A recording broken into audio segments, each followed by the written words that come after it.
batu gunung semua itu dikelilingi. Jadi posisinya ini satu lingkungan, satu area luar biasa ini. Kalau bahasa Mundanya opimpi.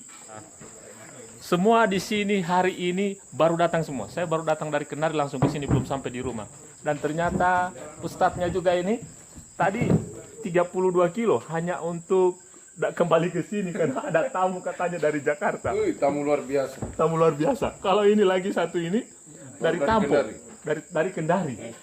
Dari Kendari menyeberang langsung ke sini juga. Katanya ada tamu dari Jawa. Ini katumbu. Pukulan. Ini pukulan dasar ini, pukulan dasar. Namanya kambuse waho, makanan khas semua suku Muna. Sebentar kita sikat topa. Ini ternyata bukan pondok pesantren, kayaknya restoran ini. Ini restoran ke pondok pesantren. Masalahnya ada tamu dari jauh, jadi harus kita siapkan tradisional semua. Tradisional semua, ingka dia. Saya lihat ini dan nanti dia tersinggung bupati, kayaknya bupati dia terselengkap ini kalau dia datang. Kita masakan mie dia, Bang. Masakan mie telur. Mie telur ini. Aduh, mie telur. Jadi kelor. Nah, ada dari kelor. Kelor ini makanan khas orang Muna yang paling identik. Jadi dimanapun itu, kalau di Jakarta pasti dia tanam kelor, itu orang Muna. Kalau di sini pasti tanam kelor itu pasti sayurnya itu ada kelornya, itu orang Muna pasti.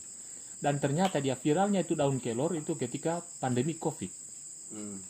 Baru orang tahu itu efeknya kelor. Biasanya di sana itu kan hanya dipakai untuk kasih mandi mayat. Di Jawa. Di Jawa. Tapi setelah viralnya pandemi COVID, dia bilang katanya sayur kelor itu memiliki manfaat untuk meningkatkan imun. Lah kita dari dulu itu makan itu. Imun kita sudah dia berkembang.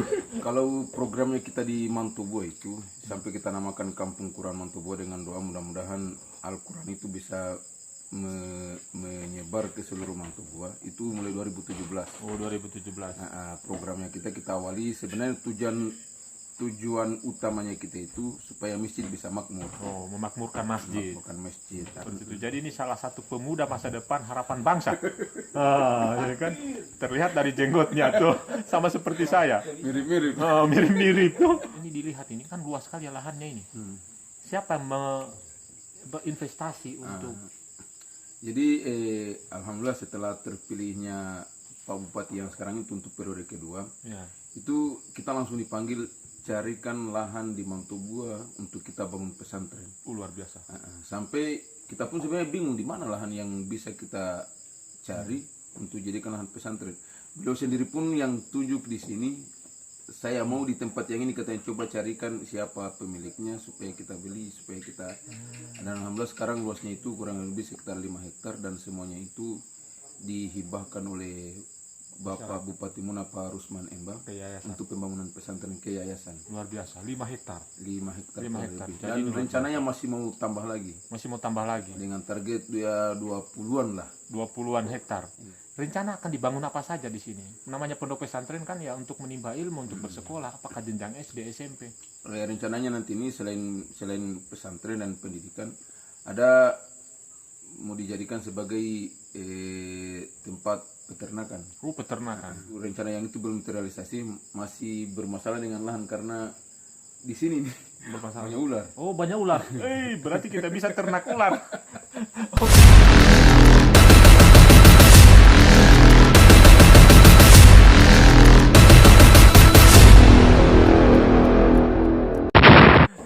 Oke, assalamualaikum warahmatullahi wabarakatuh. Sekarang kita ada di pertengahan. Numahomo wanu to desa funana ini tuh? Numahomo. Pondok pesantren ini Baldatul Quran. Di pondok pesantren Baldatul Quran.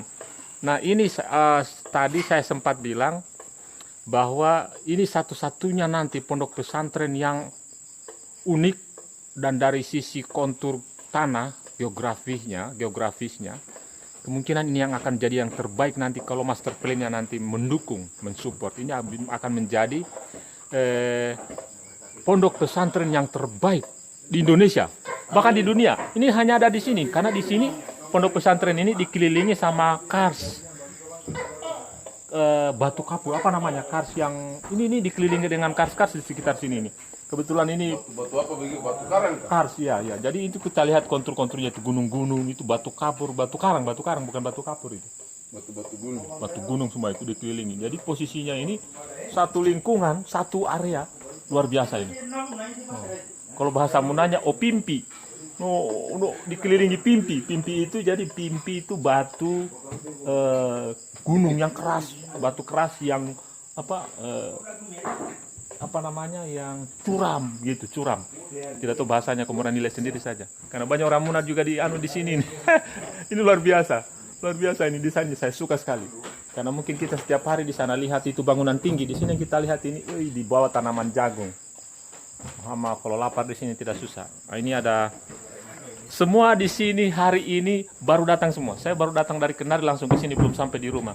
Dan ternyata ustadznya juga ini tadi 32 kilo hanya untuk kembali ke sini karena ada tamu katanya dari Jakarta. Tamu luar biasa. Tamu luar biasa. Kalau ini lagi satu ini dari Tampung. Dari Kendari.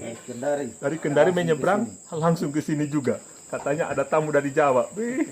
Hancur saya. Berarti saya ini masih mendingan karena dari Pelabuhan Raha saja sampai ke sini mungkin sekitar 15 kilo. 15 kilo. Kita lihat ini, saya lihat luar biasa ini. Kayaknya ada permainan di dapur, permainan koki. Kita lihat dulu ini. Kokinya tuh dia masak apa ini? Mau masak apa koki? Masak apa ini koki? Coba kita lihat dulu. Ada kaparende itu, ada katumbu itu, Bang. Mohama ada kaparende katanya. Kaparende no mana? Kaparende no mana? Wah, ini koki spesial ini. Kalau di Vuna ini koki begini susah dicari ini kaparende. Ini manu kaparende, manu kampo ini. Bom belahi, do limpuhan mau pokoknya do saku sewar saya. Itu katumbu ubaho itu. Ubaho. Mohama belahi katumbu. Timur teh paling. Ini katumbu. Pukulan. Pukulan ini pukulan dasar ini, pukulan dasar. Pukulan dasar. Jadi dia rindukan. Semua orang Muna yang ada di Pulau Jawa atau di luar dari Muna pasti dia jatuh alirnya kalau dia lihat ini. Sini itu waho. Ini waho. Waho ini. Mohama belahi. Ini lagi waho. Ini namanya kambuse waho. Makanan khas semua suku Muna. Sebentar kita sikat. Karena ini jagung begini hanya ada di Muna ini, jagung putih. Kalau di Jawa itu jagung kuning. Biasa yang dimakan untuk apa? Untuk kalau sudah tua itu jadi pakan ayam. Masih muda dibakar. Kalau di sini khusus. Kalau di sini khusus itu memang untuk makanan manusia. Seperti kita ini luar biasa. Ini kalau di Muna itu kenapa rahangnya kita keras-keras? Karena dipengaruhi oleh ini juga nih kambuse. Karena kita punya itu toh. Kita punya keras ini. Jangan main Pak. Makanya kita punya rahang itu keras-keras. Terus itu dipengaruhi oleh juga dan Tuhan menciptakan kita punya gigi itu banyak. Karena ada cadangannya, kalau dia patah satu kita masih bisa bakunya. Ini yang enak ini. Ini katumbu putih, jadi tidak pakai gula. Ini lebih sehat ini, luar biasa. Sebentar kita tes ini. Semua disajikan sama chefnya ini, chefnya pondok nih. Ini pakai gula aren, ini gula merah aren ini kahali ini. Sehat. Kabar ini. Wah, dia lahir bom. Di topa ini itu ada topa. Ada topa lagi katanya, topa. Mohama ini. Topa. Ini ternyata bukan pondok pesantren, kayaknya restoran ini. Ini restoran ke pondok pesantren. Masalahnya ada tamu dari jauh, jadi harus kita siapkan tradisional semua. Tradisional semua, ingka dia. Saya lihat ini dan nanti dia tersinggung bupati, kayaknya bupati dia terselengkap ini kalau dia datang. Kita masakan mie dia, Bang. Masakan mie telur. Mie telur ini. Aduh, mie telur. Jadi topa itu, saya ceritakan dulu topa. Kalau orang yang belum pernah lihat ini topa, jadi topa itu ikan yang baru mati sekali dari laut. Langsung diangkat, dijemur dipakai garam, jadi dia agak asin-asin. Terus dikeringkan dan dibelah ini. Ini ikan yang masih betul-betul rasa ikan. Kalau bukan belum mati 70 kali itu. Masih rasa ikan betul ini. Sebentar kita rasakan ini. Semua makanan-makanan khas di Muna ini. Kambakah inilah. Apalagi ada katembenya. Kita periksa sebentar. Pasti ada kelornya juga itu sayurnya. Itu jelasnya orang Muna itu. Sebentar. Lagi Mohama alat. Jadi di sini bukan pondok pesantren sembarang. Ada satu ciri khasnya lagi nih. Ada gambusnya. Sebentar kita suruh yang main gambus ini sambil kita tuh santai. Gambus ya. Kayaknya di mana-mana saya pergi ketemu gambus. Oke. Nah, sudah ada tehnya juga. Ini luar biasa ya. Kalau kita lihat-lihat ini bukan pondok pesantren sembarang, ini luar biasa ini. Sekarang kita ini ustadznya juga ini masih muda. kuda, masih jomblo. Masih jomblo ini, jangan main-main. Jadi kalau ada yang punya niatan mau ibadah, tuh, langsung dihalalkan saja. Oh, tunggu dulu. Semuanya di sini kayaknya ini punya harapan masa depan yang cerah. Amin, amin, amin. Kecuali saya sudah terlanjur suram. Oh tidak, cerah juga masa depannya, cerah juga ini. Lagi menikmati makanan khas Jakarta. Oleh-oleh Jakarta. Oleh Jakarta, belinya di Raha tapi. Nah ini juga satu ini. Luar biasa, berkorban hanya untuk kita datang di sini, tengah hutan. Tengah hutan tapi ini kita rindukan. Jadi kalau di Muna itu, kalau sudah lihat ketemu dengan jagung, jadi ada satu lagi yang saya ingin ceritakan. Jadi ini yang sering saya bahasakan kalau sama teman-teman. Jadi ada satu keahlian orang Muna yang tidak dimiliki oleh suku-suku yang lain di Indonesia. Apa itu? Ini saya jadi bingung tuh. Jadi spesialis menanam jagung. Jadi biar di atas batu jagungnya pasti berbuah dan berbiji dan tumbuh. Ini di atas batu semua itu. Itu di atas batu semua itu sana itu. Tapi tumbuh. Hasilnya jadi kambu sewaho. Spesialis. Saya bingung dulu itu biar di tengah-tengah batu, di antara batu ada tanah sedikit dia tumbuh. Oh itu spesialis luar biasa. Dan memang jagungnya, jenis jagungnya mungkin. Nanti dia kayak tanda gitu, campur kayak tam itu. Beteno ini yang ombaka ini ya. B3 gambus sebentar itu.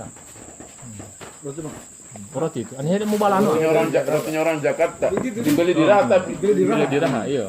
Rotinya orang Jakarta dibeli di Raha. Ini chef-chef semua ini. Jadi kalau hanya chef master itu di MasterChef yang tayang di TV itu lewat. Karena belum tentu mereka bisa bisa masak jagung kambu sewaho itu. Kambu sewaho terus itu apa namanya, ada satu lagi, katumbu gola. Katumbu gola, katumbu kapute. Katumbu kapute, itu. Ternyata tehnya juga masih rasa teh masih sama. Saya kira saya sudah beda karena di sini disajikan masih sama. Jadi ini teman-teman, saya itu sudah sering komunikasi di media sosial. Saya bilang saya akan ke sini. Dan ada kemarin saya sampaikan sama teman juga yang teman kita di Kamerun ya. Di Kamerun itu sudah niat untuk juga akan mengunjungi tempat ini. Jadi bisa kita agendakan nanti di bulan Februari sesuai dengan schedule, sesuai dengan agenda untuk berkunjung ke sini. Nanti kita siapkan juga dengan katumbu. Ya mudah-mudahan jagungnya masih ada. Bulan Februari. Sampai tanggal 20. Sampai tanggal 20. Kita cari. Carikan. Jadi orang luar harus dia kenal itu namanya kambuse. Harus kenal kambuse karena kenapa? Saya susah menceritakan kambuse itu bagaimana prosesnya supaya lebih kuat alasanku ketika mereka ketemu saya bahwa itu rahang itu kenapa keras. Jadi kalau kemarin saya bilang hanya saya bercerita, saya bilang rahang itu keras karena kita itu mengunyah bahan keras, bahan makanan yang keras-keras, bahan pokok yang keras-keras. Kambuse itu jagung yang direbus sampai dia kalau kambuse waho tadi itu masih agak muda jagungnya. Tapi kalau kambuse yang keras itu kambuse yang kogoga, kambuse kapusu itu jagung tua yang direbus sampai 3 kali mengiring airnya baru kita punya. Bayangkan kita punya rahang itu sampai gigi dia baku tekel itu. Iya betulan ini. Jadi kalau dengan semakin banyak orang luar yang kesini kita sajikan kambuse, maka kita sudah tidak perlu lagi memberikan alasan kenapa kita punya muka itu keras-keras. Dia berat-berat juga kita sebut mungkin gara-gara itu. Gara-gara itu. Betul itu, gara-gara itu. Tapi di tempat ini akan banyak orang belajar bahwa orang Muna di Pulau Muna itu ada memang suku di Indonesia, tepatnya di Pulau Muna, yang memang pola hidupnya dari kecil sampai dengan sekarang itu pola hidup sehat. Makan kambuse. Kambuse itu dijadikan gula orang-orang yang kaya yang banyak uangnya di Jakarta. Dijadikan gula, namanya gula jagung. Jadi karena sudah kolesterol, sudah gula darah, kalau kita jagung kita makan. Tidak hanya kita kasih gula, jadikan gula kita makan setiap hari lagi tuh. Jadi sehat. Itu baru kambusnya itu. Belum lagi ikan. Ikan kita dari laut tidak pakai bumbu banyak. Langsung naik kasih garam langsung dimakan, sehat. Ikan segar, tidak kena es, tidak kena formalin apa. Jadi sehat semua. Tambah asam jadi. Tambah asam jadi. Terus ada satu lagi, kelor. Nah, Oh, ada dari kelor. kelor ini makanan khas orang Muna yang paling identik. Jadi dimanapun itu, kalau di Jakarta pasti dia tanam kelor, itu orang Muna. Kalau di sini pasti tanam kelor, itu pasti sayurnya itu ada kelornya, itu orang Muna pasti. Dan ternyata dia viralnya itu daun kelor itu ketika pandemi COVID. Baru orang tahu itu efeknya kelor. Biasanya di sana itu kan hanya dipakai untuk kasih mandi mayat. Di Jawa. Di Jawa. Tapi setelah viralnya pandemi COVID, dia bilang katanya sayur kelor itu memiliki manfaat untuk meningkatkan imun. Lah kita dari dulu itu makan itu. Imun kita sudah berkembang.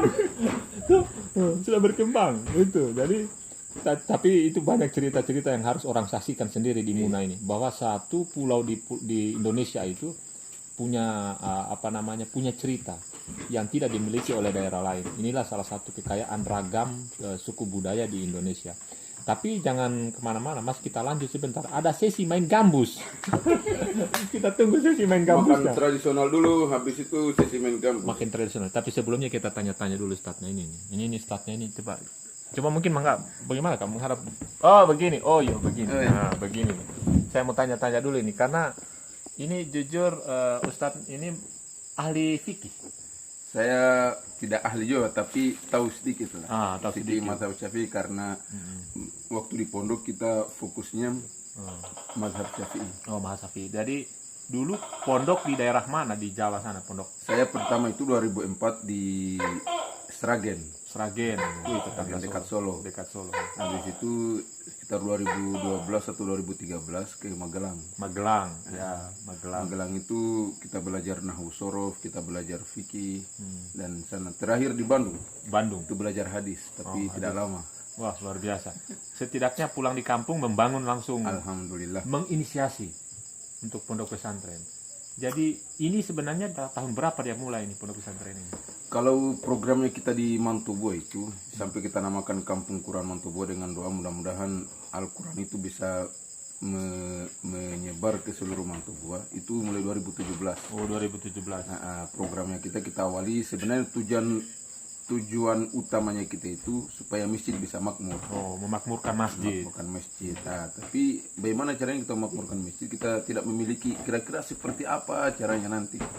Akhirnya kita bikin program pengajian di masjid.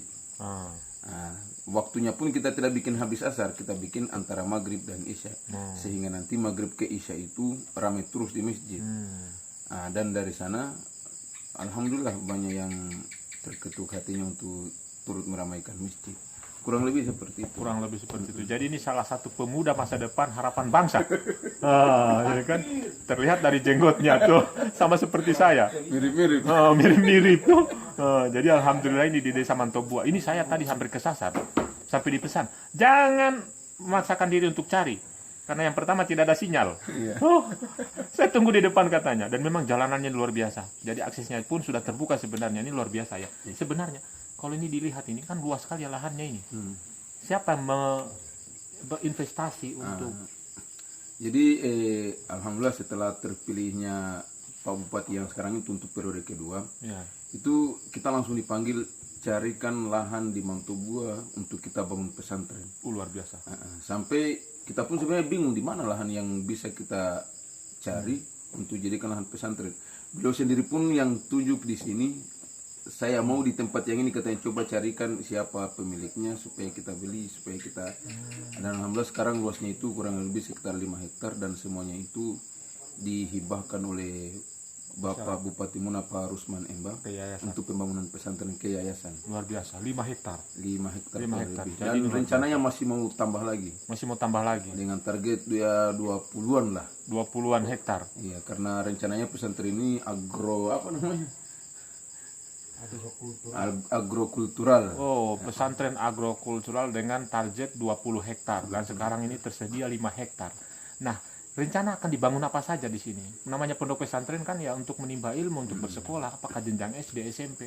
Rencananya nanti ini selain pesantren dan pendidikan, ada mau dijadikan sebagai tempat peternakan. Peternakan. Dulu kita sudah disuruh siapkan lahan untuk pemeliharaan ayam, mulai dari ayam kampung sampai ayam petelur. Oh. Sampai kita pernah ikuti pelatihannya juga untuk ayam petelur, tapi kita belum, itu rencana yang itu belum terrealisasi, masih bermasalah dengan lahan karena di sini nih Bermasalah. banyak ular. Oh, banyak ular. Berarti kita bisa ternak ular. Oke. Ini Dan sudah ayam biasa. itu termasuk konsumsi ular yang paling dia sukai. Oh, betul. Karena banyak ular di Muna itu tuh banyak ular karena berita penangkapan ular besar-besar ada di sini karena batunya mungkin ada gua-guanya. Pokoknya panjang 8 meter, panjang 10 meter di Ada mana? di sini, ada di Muna. Betul, hati-hati. Tapi tidak. Ini kita semua akan ada gua-gua kecil tuh. Tapi tenang. Tadi ada satu fasilitasnya sekolah SD setingkat SMP nanti Rencana ruang kelasnya. untuk awalnya itu SMP dulu, karena SMP. kebetulan kita di Mantobuas sini punya 2 sekolah SD. Oh, Sebenarnya di SMP, tapi kita berinisiatif tetap bangun SMP.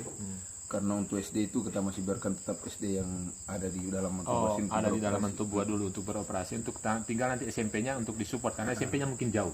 Ya SMP-nya agak jauh karena masuk dalam lorong dia. Oh, alhamdulillah. Tapi yang jelas kalau sudah disupport dengan Bupati, kita berharap mudah-mudahan ini bisa berkembang sesuai dengan harapan dalam waktu yang tidak terlalu lama. Karena periode kedua ini kan tinggal berapa tahun? 2024. Mudah-mudahan Pak Bupati juga bisa terus mempertahankan konsistensinya walaupun sudah tidak menjabat lagi, dia tetap mensupport penuh kan. Dan apalagi kalau seandainya niatan beliau untuk jadi bupati itu, untuk jadi gubernur terrealisasi, Amin. dijabah oleh Allah. Insya Allah tempat yang ini yang pertama kali akan dimajukan oleh beliau. Luar biasa. Jadi kalaupun doanya. tapi ini tidak ada donasi dari luar. Belum ada. Belum ada. Iya. Belum ada berarti kan akan ada atau memang berharap ada? Kemungkinan akan ada, tapi sampai sekarang kita masih tetap konsultasi dengan Pak Bupati. Jangan sampai kita buka donasi ternyata beliau Tidak. belum menyetujui, belum merestui. Ya, artinya masih siap untuk sendiri. Oke, masih banyak cerita-cerita yang akan kita dengar dengan Pak Ustadz kita ini. Tapi yang perlu digarisbawahi bahwa Pak Ustadz kita ini masih jomblo ya. Oke, masih jomblo, bukan promosi. Tapi artinya untuk menjamin masa depan yang pondasi agamanya kuat harus memilih orang yang tepat. Amin, Karena itu- amin. kalau saya sudah ada saya. Walaupun jenggotnya sama mirip-mirip lah. Tapi dari sisi beliau ini memang gelarnya Ustadz itu tidak main-main, ilmunya luar biasa. Mudah-mudahan bisa memberikan manfaat untuk masyarakat di sekitar dan di Muna. Diustadkan. Diustadkan. Itu bebannya berat itu. Apalagi kalau saya teringat dulu cerita bahwa jenggot itu punya beban moral yang sangat luar biasa. Jadi jangan coba-coba memelihara jenggot kalau secara keilmuan tidak cukup. Karena kenapa? Karena ketika kita masuk di masjid yang sama-sama orang asing, 10 tidak punya jenggot, 1 yang punya jenggot pasti dia disuruh jadi imam. Nah, itu bebannya itu. Oke. Jadi ketika memelihara jenggot maka harus diikuti dengan kita punya niatan yang istiqomah. Amin. Oh? Betul. Oke. Itu saja, nanti kita lanjut sebentar ya. Assalamualaikum warahmatullahi wabarakatuh.